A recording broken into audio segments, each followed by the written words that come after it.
ایک عورت بھی اللہ کی بہت خوبصورت اور حسین تخلیق ہے، موتیوں سے بھی بڑھ کے قیمتی ہے، اور اللہ نے اس کو جو حسن دیا ہے وہ سب کے لیے نہیں ہے. ہمارا حسن سب کے لیے نہیں ہے، ہر ایک کے لیے نہیں ہے. اللہ نے ہمیں جس کے لیے پیدا کیا ہے، جس کے لیے بنایا ہے، یہ اسی کا حق ہے. آپ دیکھیے کہ بچپن سے ہی ایک چھوٹی سی بچی کو بھی جو شوق ہوتا ہے وہ کس چیز کا ہوتا ہے؟ سجنے، بننے، سنورنے کا. چھوٹے چھوٹے بچے ماؤں کی لپسٹکس کا کیا حال کرتے ہیں، صرف اپنے اوپر نہیں لگاتے، دیواروں پہ بھی لگا دیتے ہیں. اور اسی طرح قرآن مجید میں بھی آتا ہے افمن ينشأ فی الحلیۃ، کیا وہ جو زیورات میں پالی جاتی. تو سجنا، بننا، اچھا کپڑا، اچھا لباس، اچھا زیور، یہ عورت کی کمزوری ہوتی. ہر عورت کو کسی نہ کسی درجے میں تھوڑا یا زیادہ پسند ہوتا ہے.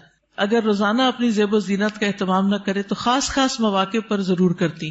اور پھر اس میں بعض اوقات یہ ہوتا ہے کہ صرف زیب و زینت کرنے کا شوق نہیں ہوتا، اس کو نمایاں کرنے کا بھی بہت شوق ہوتا ہے. تو اس صورت میں پھر یہاں ایک امتحان شروع ہو جاتا ہے کہ ہمیں یہ زیب و زینت کس کس کے سامنے ظاہر کرنے کی اجازت ہے اور کس کے سامنے نہیں. تو یہ چھوٹی سی کتاب ہے، اس آیت سے متاثر ہو کر تحریر کر دی گئی. بہت سے لوگ کہتے رہتے ہیں کہ اپنی تفسیر لکھیں، لیکن اس کا تو وقت نہیں. سوچا چلے ایک آیت ہی صحیح، بلغوا انی ولو آیہ. قال اللہ تعالی، اللہ تعالیٰ کا فرمان ہے، جب اللہ تعالیٰ کوئی بات فرماتے ہیں تو پھر کیا کرتے ہیں، کیسے سنتے ہیں؟ بہت دھیان سے، توجہ سے. وقل للمؤمنات، اور مومن عورتوں سے کہہ دیجئے کیا کریں؟ اپنی نگاہیں نیچی رکھیں، یعنی اپنی نگاہوں کی حفاظت کریں، اور اپنی شرم گاہوں کی حفاظت کریں، اور اپنی زینت ظاہر نہ کریں، اپنی خوبصورتی نمایاں نہ کریں سوائے اس کے جو خود ظاہر ہو جائے، اور اپنے سینوں پر اپنی اوڑھنیاں ڈالے رکھیں، اور اپنی زینت ظاہر نہ کریں سوائے اپنے شوہروں کے، یا اپنے باپ کے، یا اپنے شوہروں کے باپ کے، یا اپنے بیٹوں کے، یا اپنے شوہروں کے بیٹوں کے، یا اپنے بھائیوں کے، یا اپنے بھائیوں کے بیٹوں کے، یا اپنی بہنوں کے بیٹوں کے، یا اپنی عورتوں کے، یا اپنے غلاموں کے، یا وہ زیر دست مرد جو کسی اور قسم کی رغبت نہ رکھتے ہوں، یا وہ بچے جو عورتوں کی پوشیدہ باتوں سے ابھی واقف نہ ہوئے ہوں، اور اپنے پاؤں زمین پر مار کر نہ چلیں کہ ان کی پوشیدہ زینت لوگوں کو معلوم ہو جائے. اور اے مومنو، تم سب مل کر اللہ سے توبہ کرو تاکہ تم کامیاب ہو جاؤ. یعنی اس حکم کی کہیں نہ کہیں جو خلاف ورزی ہوتی ہے اس پر توبہ کرو تاکہ کامیاب ہو سکو. اس سے پتہ یہ چلتا ہے کہ اگر اس حکم کی خلاف ورزی کی گئی تو کہیں ایسا نہ ہو کہ کامیابی مخدوش ہو جائے. تو ارشاد ہے وَقُلْ لِلْمُؤْمِنَاتِ، اور مومن عورتوں سے کہہ دیجئے. پیج 3. مومنات کون ہوتی ہیں؟ جو ایمان لانے والیاں ہیں، اللہ اور اس کے رسول محمد صلی اللہ علیہ وسلم کا حکم دل سے مان لینے والیاں، ماننے کے بعد ان احکامات پر عمل کرنے والیاں، اللہ سے اپنی محبت کے دعوے کو سچ کر دکھانے والیاں. اللہ تعالیٰ کا ارشاد ہے بے شک مسلمان مرد اور مسلمان عورتیں، اور مومن مرد اور مومن عورتیں، اور فرما بردار مرد اور فرما بردار عورتیں، اور سچے مرد اور سچی عورتیں، اور صبر کرنے والے مرد اور صبر کرنے والی عورتیں، اور عاجزی اختیار کرنے والے مرد اور عاجزی اختیار کرنے والی عورتیں، اور صدقہ کرنے والے مرد اور صدقہ کرنے والی عورتیں، اور روزہ دار مرد اور روزہ دار عورتیں، اور اپنی شرمگاہوں کی حفاظت کرنے والے مرد اور حفاظت کرنے والی عورتیں، اور اللہ کا بہت زیادہ ذکر کرنے والے مرد اور ذکر کرنے والی عورتیں. ان کے لیے اللہ نے مغفرت اور بہت بڑا اجر تیار کر رکھا ہے. اللہ کی بخشش اور بڑا اجر کس کے لیے ہے؟ ان صفات کے حامل مومن مردوں اور عورتوں کے لیے. تو ارشاد ہے وَقُلْ لِلْمُؤْمِنَاتِ، کیا ارشاد؟ پیج 4. يَغْضُضْنَ مِنْ أَبْصَارِهِنَّ، کہ وہ اپنی نگاہیں نیچی رکھیں. کیا مطلب ہے اس کا؟ کہ حرام چیزوں پر نگاہ نہ ڈالیں، نامحرم مردوں کو نگاہ بھر کے نہ دیکھیں، اچانک نظر پڑ جائے تو نظر پھیر لیں، شہوت کی نظر سے نہ دیکھیں، کسی مرد یا کسی عورت کا سطر نہ دیکھیں، یعنی جو حصے چھپا کے رکھنے کے قابل ہیں، فحش تصاویر اور فحش مناظر نہ دیکھیں، ادھر ادھر تانک جھانک نہ کریں. نبی صلی اللہ علیہ وسلم نے فرمایا زنا العین النظر، نظر بازی آنکھوں کا زنا ہے. نبی کریم صلی اللہ علیہ وسلم نے فرمایا تم اپنی طرف سے مجھے 6 چیزوں کی ضمانت دو، میں تمہیں جنت کی ضمانت دوں گا. جب بات کرو تو سچ بولو، جب وعدہ کرو تو پورا کرو، جب تمہارے پاس امانت رکھی جائے تو ادا کرو، اپنی شرمگاہوں کی حفاظت کرو، اپنی نگاہوں کو نیچا رکھو اور اپنے ہاتھوں کو روکے رکھو. تو یہ حکم ہے نگاہیں نیچی رکھنے کا. پھر آیت کے اگلے حصے میں فرمایا وَيَحْفَظْنَ فُرُوجَهُنَّ، اور وہ اپنی شرمگاہوں کی حفاظت کریں، یعنی جسم کے قابل سطر حصے چھپا کر رکھیں. باریک اور تنگ لباس خصوصاً چست پاجامے سطر ڈھانپنے کے تقاضے پورے نہیں کرتے. زنا، بدکاری اور فحاشی سے بچیں. بلا ضرورت اپنے جسم کا کوئی حصہ نہ کھولیں. ہم جنس پرستی سے دور رہیں. جانوروں یا مصنوعی آلات سے جنسی خواہش پوری نہ کریں. پھر فرمایا وَلَا يُبْدِينَ زِينَتَهُنَّ، اور اپنی زینت ظاہر نہ کریں، یعنی جسمانی ساخت اور شکل و صورت کی خوبصورتی کو نمایاں نہ کریں. زینت میں دونوں چیزیں آ جاتی ہیں، جسم کا فگر بھی اور شکل و صورت کی خوبصورتی بھی. پھر مصنوعی اور آرائشی زینت جیسے زیور، لباس یا میک اپ وغیرہ چھپا کر رکھیں نان محرم سے. باریک لباس نہ پہنیں. گھر سے نکلتے وقت تیز خوشبو نہ لگائیں کیونکہ وہ بھی زینت کا حصہ ہے. رسول اللہ صلی اللہ علیہ وسلم نے فرمایا 2 قسم کے لوگ جہنمی ہیں جنہیں میں نے نہیں دیکھا. وہ لوگ جن کے پاس بیلوں کی دموں کی طرح کے کوڑے ہوں گے جن سے وہ لوگوں کو مارتے ہوں گے. وہ عورتیں جو لباس پہن کر بھی بے لباس ہوں گی، مائل کرنے والیاں، مائل ہونے والیاں، گویا ان کے سر بختی اونٹ کے کوہان کی مانند ہوں گے، یعنی سر خاص طور پر اوپر، سروں کے اوپر مزید بالوں اور کا جوڑا بنا کے یا اونچے کر کے اس کو اٹھایا ہوا ہو. وہ جنت میں داخل نہ ہوگی اور نہ اس کی خوشبو پائیں گی، حالانکہ اس کی خوشبو اتنی اور اتنی دور سے آتی ہوگی. یہ صحیح مسلم کی روایت ہے. پھر فرمایا الا ما ظہر منہا، سوائے اس کے جو اس میں سے ظاہر ہو جائے. وہ زینت جو خود بخود ظاہر ہو جائے، نہ کہ ظاہر کی جائے، مثلا چادر کا ہوا میں اڑ جانا اور زینت کا کھل جانا. وہ زینت جس کو چھپانا ممکن نہ ہو، جیسے چادر، گاؤن یا اسکارف وغیرہ. جسمانی ساخت میں سے دراز قد یا متناسب جسم ہونا، اس میں بھی ایک اٹریکشن ہوتی ہے، اب یہ چھپائی نہیں جا سکتی. سیدنا ابن مسعود اس کی تفسیر میں فرماتے ہیں کالرداء والثیاب، جیسے چادر اور کپڑے. چادر جو اوپر کی چادر یا گاؤن وغیرہ ہوتا ہے، یا جو کپڑے نیچے سے نظر آ جاتے ہیں. یاد رہے زینت ظاہر ہونے اور زینت ظاہر کرنے میں فرق ہے. ایک وہ ہے جو آپ خود کھول دیتے ہیں اور ایک وہ ہے جو اتفاق سے ہو جاتی ہے. پھر فرمایا وَلْيَضْرِبْنَ بِخُمُرِهِنَّ عَلَى جُيُوبِهِنَّ، اور وہ اپنی اوڑھنیاں اپنے سینوں پہ ڈالے رکھیں. خمار یعنی سر کے کپڑے یا دوپٹے سے خواتین سر، بال، کان، گردن اور سینہ ڈھانپ کر رکھیں، کیونکہ کچھ خواتین جب اسکارف پہنتی ہیں تو اس کو اتنا زیادہ اسٹرولر کی طرح لپیٹنا شروع کر دیتی ہیں کہ وہ بعض اوقات تو گلے کا کچھ حصہ بھی نظر آ رہا ہوتا ہے اور سینہ تو پورا کھل جاتا ہے. بعض ایک پلو اوپر کر کے نقاب بنا لیتی ہیں، ان کا آدھا سینہ نظر آ رہا ہوتا ہے، یعنی آدھا ڈھانکا ہوا ہوتا ہے، آدھا نمایاں ہوتا ہے، وہ اور زیادہ اٹریکٹیو ہو جاتا ہے، زیادہ توجہ کھینچنے لگتا ہے. تو اس لیے اللہ کا حکم ہے کہ عورت اپنے سینے کے حسن کو چھپا کر رکھے مردوں سے، کیونکہ یہ مرد کے لیے ایک فتنہ بن جاتا ہے. باریک دوپٹہ جس میں سے بال اور گردن جھلک رہے ہو وہ نہ اوڑھیں. زمانہ جاہلیت میں عورتیں پردے کا اہتمام نہیں کرتی تھیں، بلکہ جب کوئی عورت مردوں کے پاس سے گزرتی تو اپنے سینے کو کھول کے گزرتی. بسا اوقات وہ اپنی گردن، بالوں کی مینڈیاں اور کانوں کی بالیاں تک ننگا کر لیتی تھی. کیا کیا؟ گردن، بالوں کی مینڈیاں اور کانوں کی بالیاں، ان کو نکال لیتی تھی. اب بھی آپ نے دیکھا ہوگا بعض اسکارف اس طرح پہنتے ہیں کہ کانوں کا زیور باہر لٹک رہا ہوتا ہے. لہٰذا اللہ تعالیٰ نے مومن عورتوں کو حکم دیا کہ وہ ایسے مواقع پر پردے کا اہتمام کریں. سیدہ عائشہ فرمایا کرتی تھی جب یہ آیت نازل ہوئی وَلْيَضْرِبْنَ بِخُمُرِهِنَّ عَلَى جُيُوبِهِنَّ، تو ان سب نے اپنے تہ بندوں کو کناروں سے پھاڑ کر ان کی اوڑھنیاں بنا لی. یعنی جو نیچے تہ بند ہوتا ہے نا، جو نیچے پہنتے ہیں شلوار کی طرح، تو انہوں نے کیا کیا کہ اور اگر کپڑا نہیں ملا سر کا اس طرح چادر بنانے والا تو انہوں نے انہی کو ہی ذرا صحیح کر کے، یعنی اس کے کنارے وغیرہ کاٹ کے اس کو چادر کی شکل دے دی. پھر فرمایا وَلَا يُبْدِينَ زِينَتَهُنَّ إِلَّا، اور وہ اپنی زینت ظاہر نہ کریں مگر اپنے شوہروں کے لیے.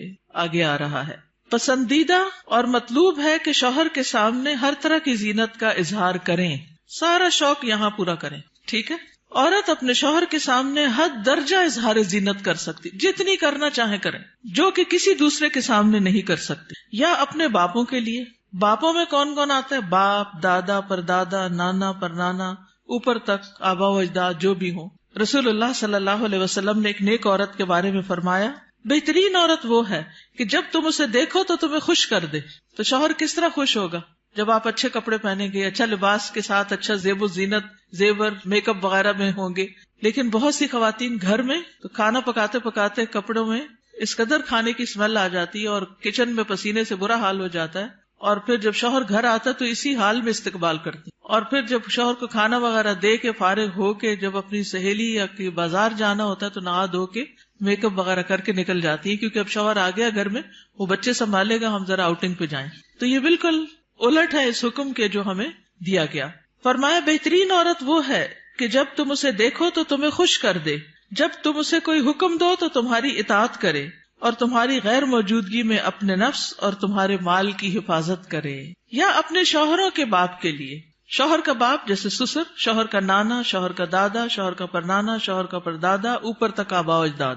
یا اپنے بیٹوں کے لیے، بیٹوں میں بیٹے، پوتے، پڑپوتے، نواسے، پڑنواسے، نیچے تک سب آ جاتے ہیں. یا اپنے شوہروں کے بیٹوں کے لیے، شوہر کے پوتے، شوہر کے نواسے، نیچے تک، یعنی ستیلے بیٹے بھی. اس میں شوہر کے بیٹے اور ان کے آگے بچوں کے بچے بھی سب آ جاتے ہیں. یا اپنے بھائیوں کے لیے، سگے بھائی، ستیلے بھائی، رضائی بھائی، تینوں اس میں شامل ہیں. یا اپنے بھائیوں کے بیٹوں کے لیے، سگے بھائیوں کی اولاد، ستیلے بھائیوں کی اولاد، رضائی بھائیوں کی اولاد، یعنی بھتیجے، بھتیجوں کے بیٹے، پوتے وغیرہ. یا اپنی بہنوں کے بیٹوں کے لیے، سگی بہنوں کی اولاد، ستیلی بہنوں کی اولاد، رضائی بہنوں کی اولاد، یعنی بھانجے، بھانجوں کے بیٹے، پوتے وغیرہ. یا اپنی عورتوں کے لیے، قابل اعتماد اور باکردار عورتیں. نبی کریم صلی اللہ علیہ وسلم نے فرمایا، لا تباشر المرأة المرأة، پہلی طاقت پیش ہے، ٹھیک کر لیجئے. لا تباشر المرأة المرأة فتنعتها لزوجها كأنه ينظر إليها، کوئی عورت کسی عورت کے جسم کے ساتھ جسم نہ لگائے. بعض اوقات لوگ حق کر رہی ہوتی ہیں لڑکیاں ایک دوسرے کو، تو اتنا زیادہ چپک جاتی ہیں ایک دوسرے سے، یہ بھی درست نہیں. اور پھر اس طرح بھی کہ وہ اپنے شوہر سے اس کا حلیہ بیان کرے، یعنی جس طرح وہ فیل کرے اس عورت کو، پھر گھر جا کے اپنے میاں کو اس کی ساری تعریف کر کے بتائے کہ گویا وہ اسے دیکھ رہا ہے. یا تمہارے دائیں ہاتھ جن کے مالک ہوئے، لونڈیاں اور غلام مراد ہیں یہاں، لیکن جو گھریلو ملازمین ہیں یہ لونڈی غلام میں شامل نہیں ہوتے، ان سے احتیاط برتنی چاہیے. گھریلو مرد ملازمین کے ساتھ گفتگو میں محتاط رویہ اختیار کرے، جیسے ڈرائیور ہو، چوکیدار ہو، ان کے ساتھ بہت ہنس ہنس کے بات کرنے کی ضرورت نہیں. مذکورہ والا تمام رشتوں کے سامنے زینت کا اظہار کرتے ہوئے ان کے مقام اور احترام کو پیش رکھیں. جوان بچوں کے سامنے سینہ اور گریبان کھولنے میں احتیاط برتیں، یعنی ان میں سے جو بھائی جوان ہیں یا بیٹے جوان ہیں یا پوتے وغیرہ، تو ان کے سامنے اپنے سینے کو بہت نمایاں نہ کریں، اور اسی طرح اپنے سطر کو چھپا کر رکھیں. سیدنا انس بیان کرتے ہیں کہ نبی کریم صلی اللہ علیہ وسلم فاطمہ رضی اللہ تعالی عنہا کے لیے ایک غلام لائے جو آپ نے ان کو ہبہ کر دیا. انس رضی اللہ عنہ نے کہا کہ فاطمہ پر اس وقت ایسا کپڑا تھا جب وہ اسے اپنے سر پر اوڑھتی تو ان کے پاؤں تک نہ پہنچتا، جب وہ اسے اپنے پاؤں چھپاتی تو سر پر نہ رہتا. یاد رکھیے وہ پاؤں بھی چھپا رہی تھی. جبکہ نبی کریم صلی اللہ علیہ وسلم نے ان کی یہ الجھن دیکھی تو فرمایا، بے شک تمہارے لیے کوئی حرج نہیں، تمہارے سامنے صرف تمہارے والد اور تمہارا غلام ہے. اس غلام کا نام عبداللہ بن مسعدہ تھا. یہ فزاری تھے، سخت سیاہ فام. سیدہ فاطمہ نے انہیں پرورش کر کے آزاد کر دیا تھا رضی اللہ تعالی عنہا. اب التابعین غیر اولی الاربۃ من الرجال، یا پیروی کرنے والے غیر حاجت مند مرد، یعنی یہ کون سے مرد ہیں جن سے پردے میں نرمی اختیار کی جا سکتی ہے؟ نکاح کی حاجت نہ رکھنے والا. بعض ہوتے ہیں نا بچپن سے خاندانوں کے ساتھ لگ جاتے ہیں اور وہ پوری زندگی ایک بچوں کی طرح ہی ساتھ ہوتے ہیں، اور پھر بڑھاپے کی عمر میں ان کا کوئی اور ٹھکانہ نہیں ہوتا، تو وہ یعنی کہ گھروں میں اگر ہوتے ہیں، ان کو گھر کی جو لڑکیاں ہیں وہ اپنی بیٹیوں کی طرح ہی ہوتی ہیں، اور ویسے بھی انہیں شادی کا کوئی شوق نہیں ہوتا. عورتوں سے رغبت نہ رکھنے والا، بدھو قسم کا، بے وقوف بدھو جس میں شہوت نہ ہو، بالکل بوڑھا. بعض اوقات ایسے بچے ہوتے ہیں نا، اسپیشل بچے کہ جن کو کوئی مینٹلی ان کو کوئی سمجھ نہیں ہوتی، جنسی خواہشات سے آری. مخنث اور ہجڑے جن میں کوئی شہوت نہ ہو، یہ یاد رکھیے، کیونکہ بعض ہجڑے جو ہیں ان کے اندر سب کچھ ڈیولپڈ ہوتا ہے. لیکن ان افراد کے سامنے زینت کا اظہار کرتے ہوئے بھی احتیاط کا دامن نہ چھوڑیں، پھر بھی محتاط رہیں. غیر اولی الاربہ سے مراد وہ بے خبر ہے جس میں شہوت نہ ہو، یہ سیدنا ابن عباس کا قول ہے. اب الطفل الذین لم یظہروا علی عورات النساء، یا وہ بچے جو عورتوں کی چھپی ہوئی باتوں سے ابھی واقف نہیں ہوئے. نابالغ بچے جن کا جنسی شعور بیدار نہ ہوا ہو، جو کم عمری کی وجہ سے عورتوں کے حالات اور مخصوص اوصاف سے واقف نہ ہو، جن کو کوئی سمجھ نہ ہو پیریڈز کیا ہوتے ہیں، اور یعنی ابھی ان کی عورتوں سے متعلق جو خاص باتیں ہیں ان کو سمجھنا ہو. ابن کثیر کہتے ہیں جب بچہ بالغ ہو یا بلوغت کے قریب ہو اور ان چیزوں کو جانتا پہچانتا ہو، بدصورت اور خوبصورت عورت میں تمیز کر سکتا ہو، یعنی جس دن بچہ یہ کہ نا ماما وہ بہت خوبصورت ہے، تو اسے عورتوں کے پاس نہ آنے دیا جائے. یہ ابن کثیر کی تفسیر ہے. کسی خاص عمر کی یہاں قید نہیں، بچے کی سمجھ کے مطابق احتیاط سے کام لیتے ہوئے زینت کا اظہار کرے. لیکن افسوس ہوتا ہے ان خواتین پر جو اچھے بھلے جوان لڑکوں کو گلے لگا لیتی ہیں یا ان کے سر پہ ہاتھ پھیرنے لگتی ہیں یا ہاتھ ملانا شروع کر دیتی ہیں. یہ بھی اس حکم کے منافی ہے، چاہے بچپن سے اس بچے کو آپ نے پالا ہی کیوں نہ ہو. وَلَا يَضْرِبْنَ بِأَرْجُلِهِنَّ لِيُعْلَمَ مَا يُخْفِينَ مِنْ زِينَتِهِنَّ، اور وہ اپنے پاؤں مارتی ہوئی نہ چلیں کہ جو وہ اپنی زینت میں سے چھپاتی ہیں اس کو جان لیا جائے. یعنی مردوں کو متوجہ کرنے والی چال نہ چلیں، یعنی چلتے ہوئے بھی ایک وقار کا خیال رکھیں. جھنکار والی پازیب نہ پہنے، یعنی پاؤں کا زیور ایسا کہ جو چھن چھن کرے اور بازار میں دوسروں کو متوجہ کرے وہ نہیں پہنے، باہر گھر میں پہن سکتے ہیں. آواز پیدا کرنے والا جوتا استعمال نہ کرے، یعنی جیسے بہت ہائی ہیل پہن کے پھر وہ ٹک ٹک ٹک سے سب متوجہ ہو جاتے ہیں، اس سے بھی بچیں. تیز خوشبو استعمال نہ کریں. ابن کثیر کہتے ہیں اس ممانعت میں ہر وہ چھپی ہوئی زینت داخل ہے جو حرکت کرنے سے ظاہر ہو جائے. اسی ضمن میں عورت کو خوشبو لگا کر باہر نکلنے سے بھی منع کیا گیا ہے کہ لوگ اس کی خوشبو محسوس کریں. زمانہ جاہلیت میں رواج تھا کہ عورت جب راستے میں چلتی اور اس نے پاؤں میں پازیب پہنی ہوتی جس کی آواز سنائی نہ دیتی تو وہ اپنے پاؤں زمین پر اس طرح مارتی جس سے مردوں کو پازیب کی جھنکار سنائی دیتی. تو اللہ تعالیٰ نے مومن عورتوں کو ایسا کرنے سے منع کر دیا. نبی کریم صلی اللہ علیہ وسلم نے فرمایا ہر آنکھ زنا کرتی ہے، اور عورت جب خوشبو لگا کر کسی مجلس سے گزرتی ہے تو وہ ایسی اور ایسی ہے، یعنی زانیہ ہے. تو اس لیے خوشبو کے معاملے میں بھی احتیاط برتیں، ایسی خوشبو نہ لگائیں کہ جو پھیل رہی ہو، خصوصاً اگر آپ بازار سے ہو کر گزر رہے ہیں یا مردوں کے ساتھ آپ کا کسی بھی طرح کا کوئی انٹریکشن ہے یا گھر میں کوئی ایسا رشتہ دار ہے کہ جو محرم نہیں ہے. وَتُوبُوا إِلَى اللَّهِ جَمِيعًا أَيُّهَا الْمُؤْمِنُونَ لَعَلَّكُمْ تُفْلِحُونَ، اور اے مومنو سب کے سب اللہ کی طرف توبہ کرو تاکہ تم فلاح پاؤ. اس میں پچھلے گناہوں پر ندامت کا اظہار کریں، یعنی اللہ تعالیٰ کے سامنے آئندہ گناہ نہ کرنے کا عہد کریں، اپنی اصلاح کی ہر ممکنہ کوشش کریں، ان لغزشوں اور غلطیوں سے توبہ کریں جو پردے کے معاملے میں اب تک ہوتی رہیں. آئندہ زندگی کے لیے اپنے طرز عمل کی اصلاح ان ہدایات کے مطابق کر لیں جو اللہ اور اس کے رسول صلی اللہ علیہ وسلم نے دی ہیں.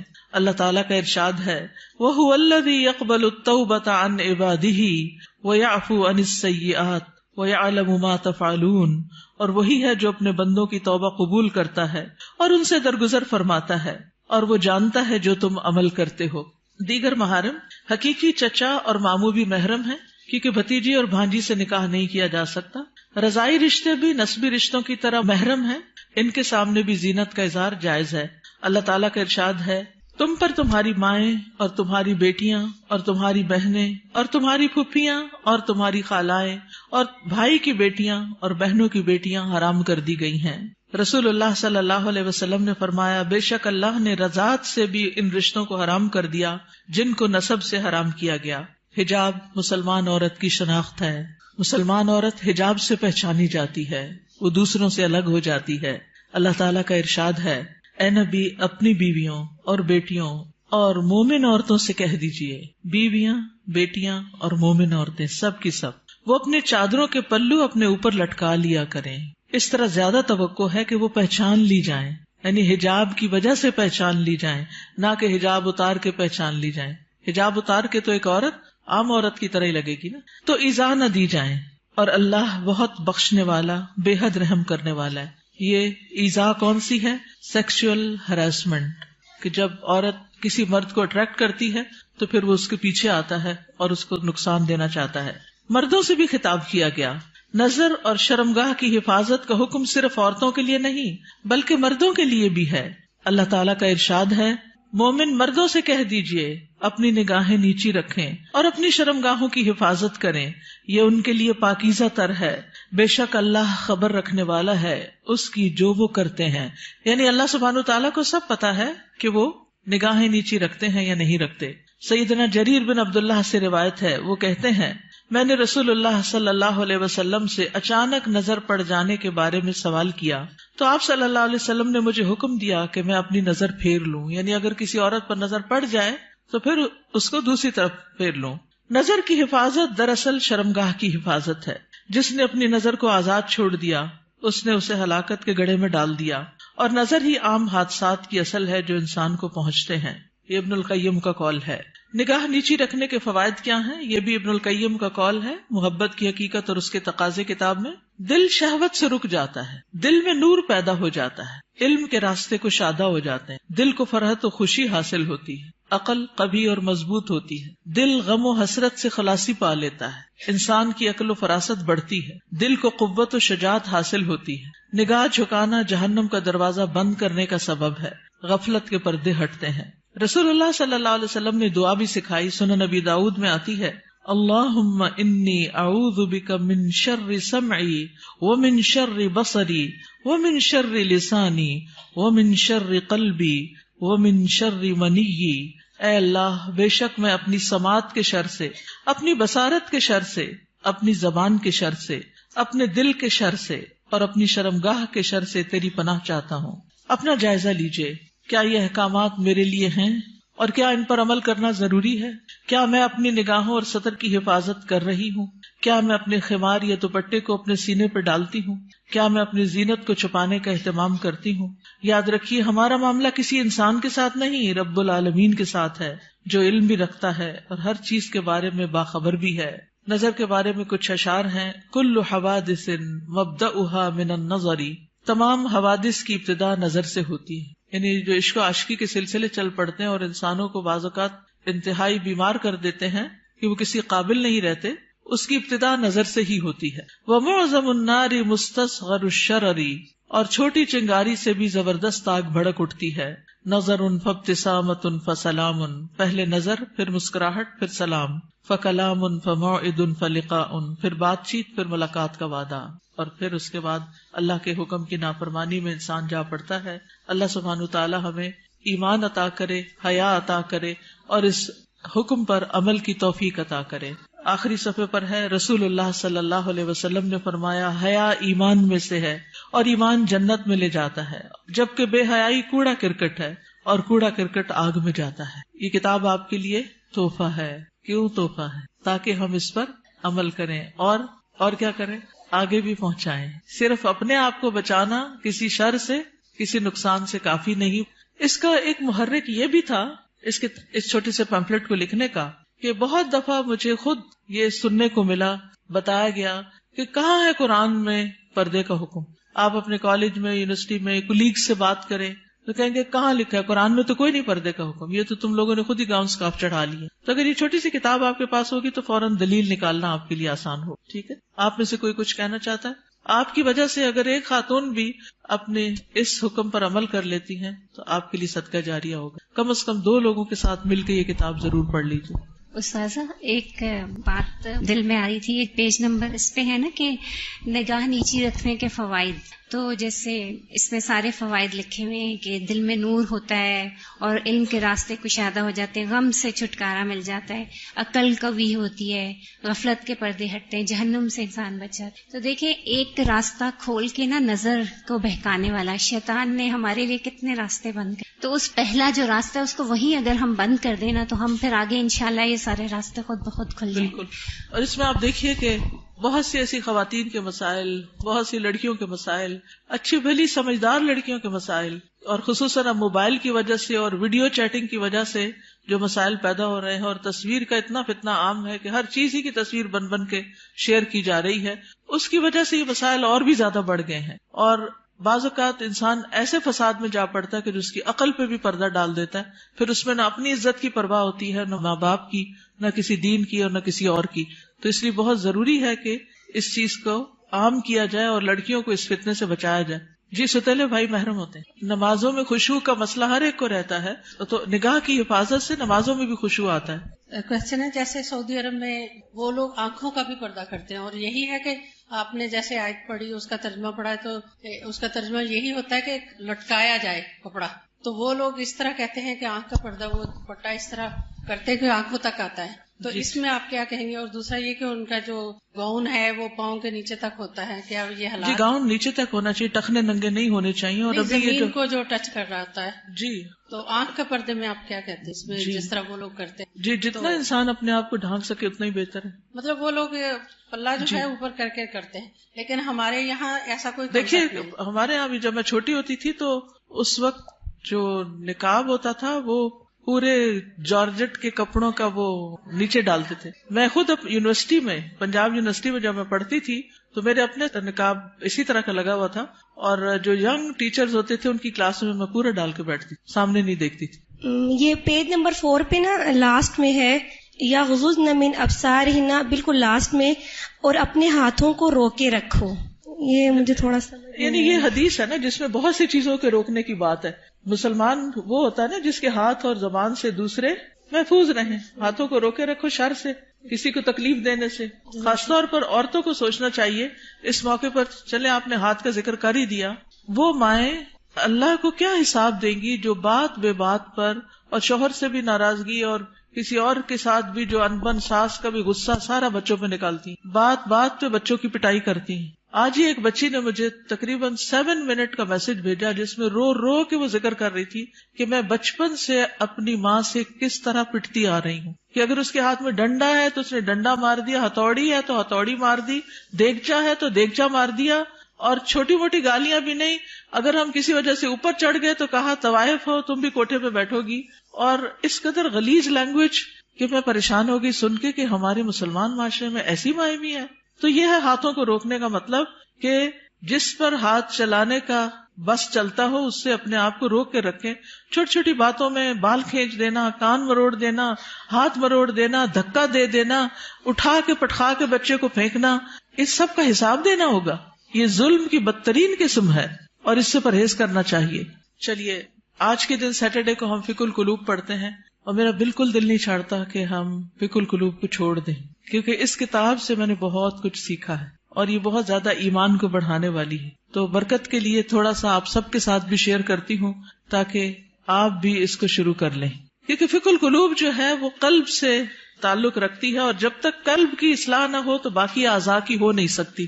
پیج 719. کچھ لوگ پچھلے سال آپ میں سے ہمارے ساتھ فقہ القلوب میں شریک ہوتے تھے اور پھر وہ چلے گئے تو ان کا فقہ القلوب بھی چھوٹ گیا.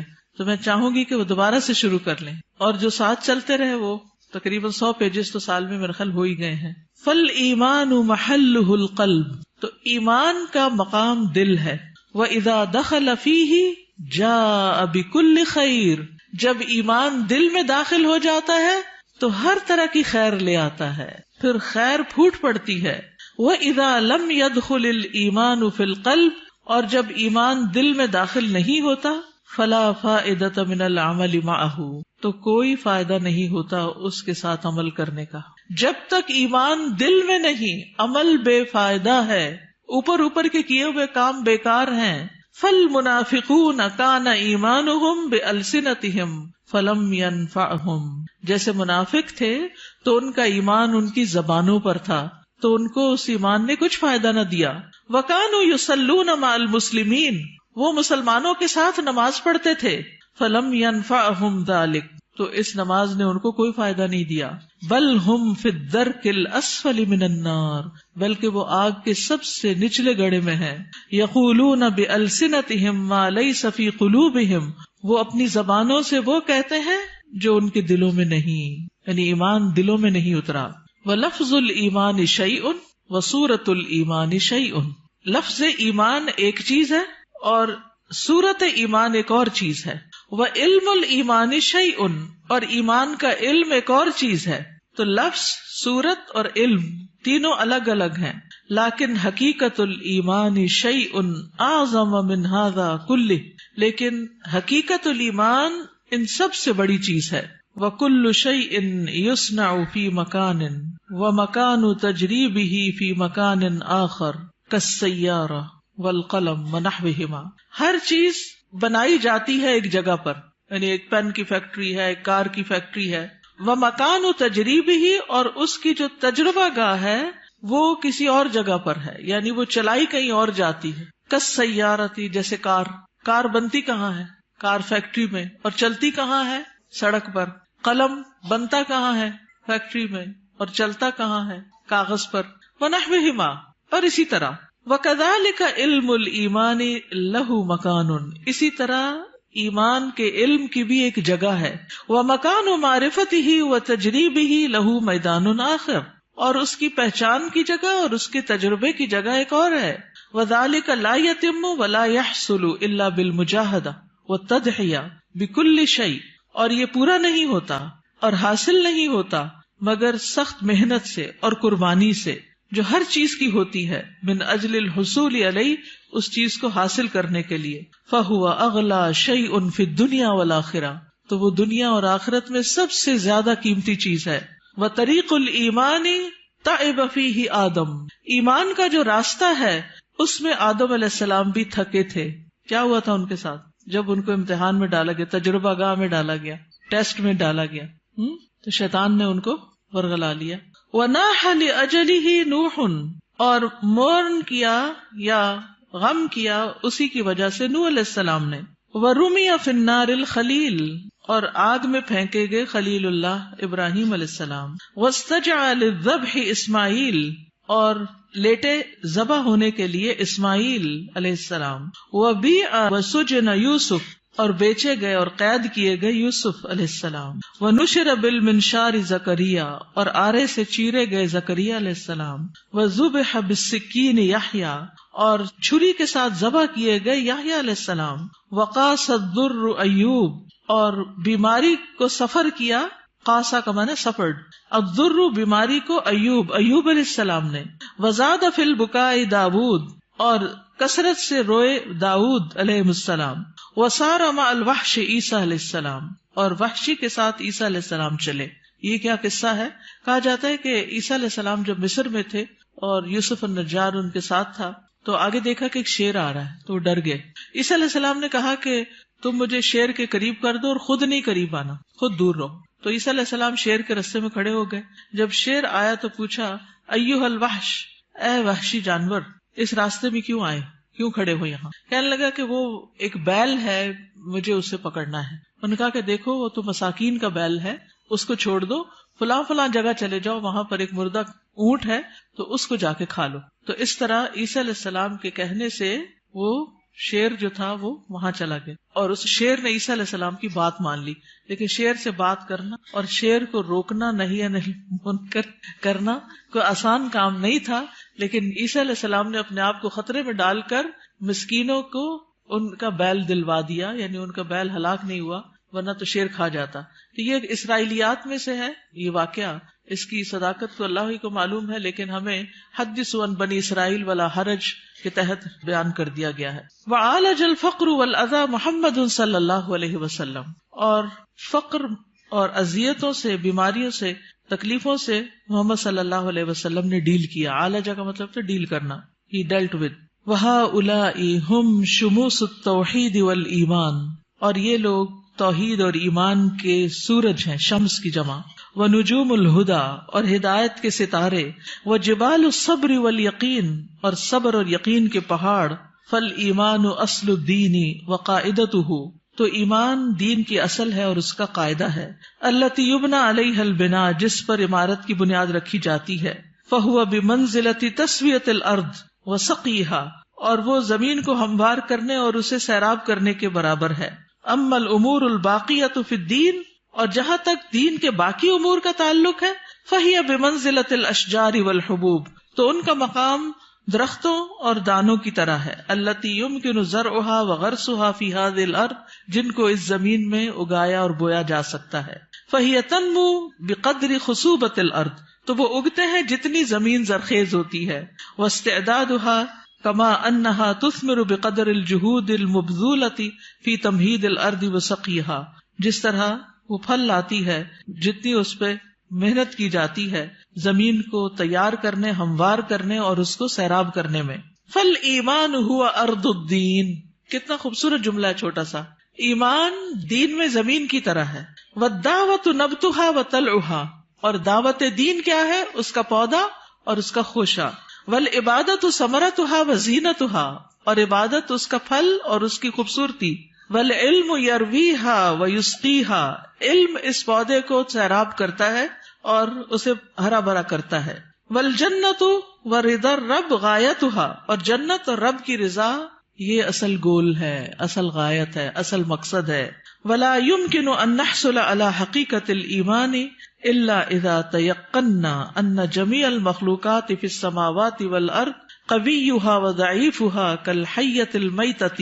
ہم ایمان کی حقیقت کو اس وقت تک نہیں پا سکتے جب تک ہمیں یقین نہ ہو کہ ساری کی ساری مخلوقات، آسمانوں کی اور زمین کی، ان کی مضبوط اور ان کی ضعیف یہ مردہ سانپ کی طرح ہے. لا تنفع ولا تضر، جو نہ فائدہ دے سکتی ہے نہ نقصان. یہ ہے اصل ایمان، ایسا یقین کہ نہ کوئی فائدہ دے سکتا نہ کوئی نقصان دے سکتا ہے، الا باذن اللہ، مگر اللہ کے اذن سے. مردہ سانپ سے تو آپ نہیں ڈرتے نا، تو لوگوں کا ڈر بھی نہیں ہونا چاہیے. لیکن جب ہم لوگوں سے ڈرتے ہیں، یعنی اس سینس میں ڈرتے ہیں کہ اگر میں نے اس کی بات نہ مانی، یہ مجھے کہہ رہا ہے حجاب اتار دو، نہیں مانی تو پھر کیا ہوگا، میرا تو بڑا نقصان ہو جائے گا، یا یہ مجھے جو کہہ رہا ہے میں اسے کر لوں ورنہ مجھے ایسا اور ایسا نقصان ہو جائے گا. تو بہت سے لوگ اللہ کی نافرمانی کے کام جو ہیں وہ صرف لوگوں کے ڈر سے کرتے رہتے ہیں کہ لوگ کیا کہیں گے.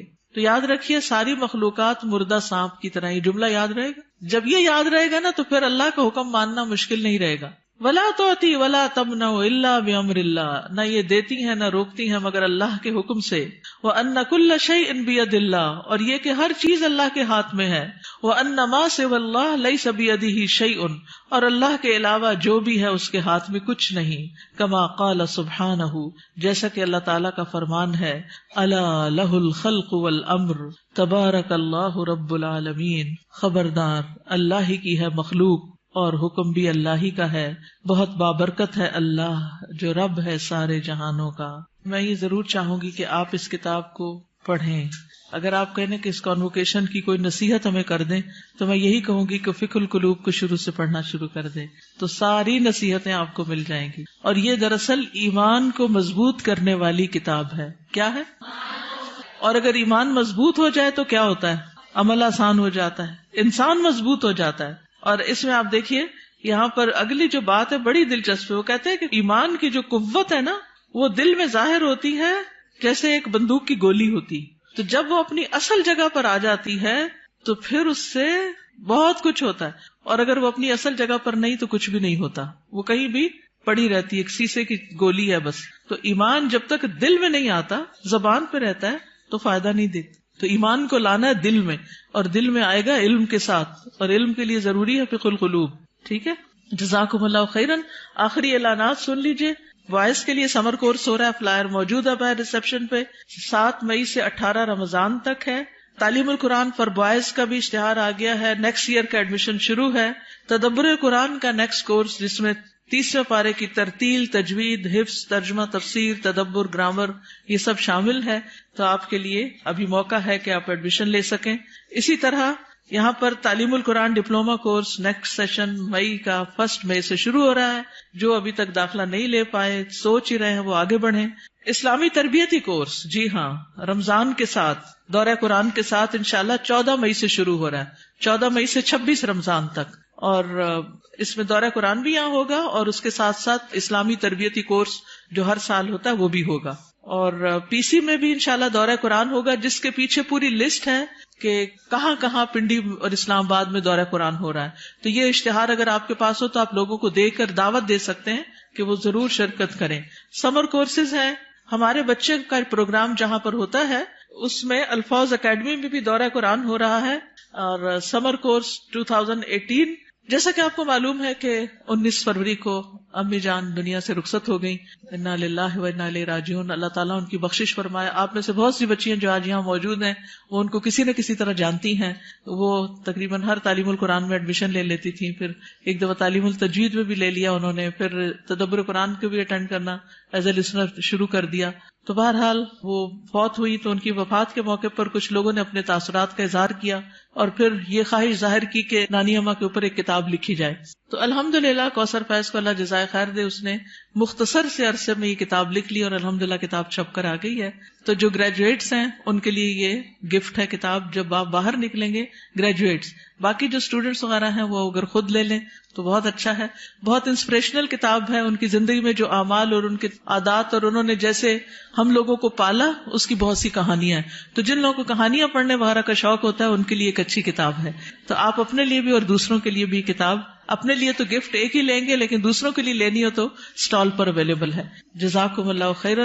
سبحانک اللہم و بحمدک، اشہد ان لا الہ الا انت، استغفرک و اتوب الیک. السلام علیکم و رحمۃ اللہ وبرکاتہ.